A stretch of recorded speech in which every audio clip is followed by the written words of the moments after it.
চীনের ৮০তম বিজয় দিবসকে ঘিরে বেইজিং যেন উৎসবের শহর হয়ে উঠেছে। শত সাজসজ্জা, সামরিক কুচকাওয়াজ আর রাষ্ট্রীয় আভিজাত্যে ভরে ওঠে রাজধানী। এতে অংশ নেন ২৬টি দেশের রাষ্ট্রপ্রধান। তবে সবার নজর কাড়েন উত্তর কোরিয়ার সর্বোচ্চ নেতা কিম জং ইউন। তার ভ্রমণেই ছিল ব্যতিক্রমী। আকাশপথ নয়, বরং বিশেষ বুলেট প্রুফ ট্রেনে করে তিনি পৌঁছান বেইজিংয়ে। সবুজ অলিভ রঙের সঙ্গে হলুদ বর্ডার দেওয়া এই ট্রেন তার সফরকে বাড়িয়ে তোলে রহস্যময় আবহে।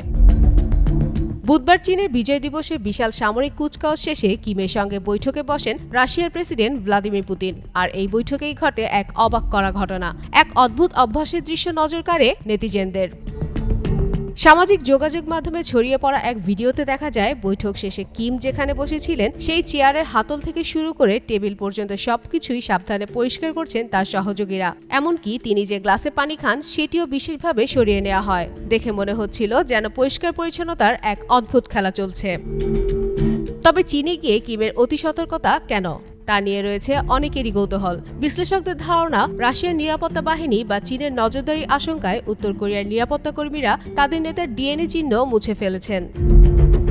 এদিকে কিমের এই কর্মকাণ্ড দেখে রুশ সাংবাদিক আলেকজান্ডার ইউনাসেফ তার চ্যানেল ইউনাসেফ লাইভে বলেন, উত্তর কোরিয়ার কর্মকর্তারা কিমের উপস্থিতির প্রতিটি চিহ্ন এমন যত্নে মুছছেন যে পুরো বিষয়টি কূটনৈতিক বৈঠকের চেয়ে গোয়েন্দা নাটকের দৃশ্য বলেই মনে হচ্ছিল।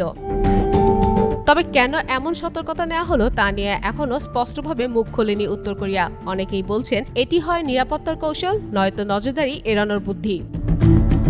ডিএনএ চিহ্ন মুছে ফেলা বা এ নিয়ে সতর্ক থাকা ব্যক্তি কেবল কিম জং ইউন নন। আন্তর্জাতিক অঙ্গনে নেতাদের এসব অদ্ভুত অভ্যাস বরাবরই আলোচনায় থাকে। যেমন আলাস্কায় বৈঠকের টেবিলে পুতিনের সুটকেস নিয়ে উঠেছিল গুঞ্জন, ঠিক তেমনই কিমের এই অতি পরিচ্ছন্নতার নাটকও কৌতূহলের কেন্দ্রবিন্দু হয়ে দাঁড়ালো নেটিজেনদের কাছে। ফাতেমা ফাতেহ জান, যুগান্তর নিউজ।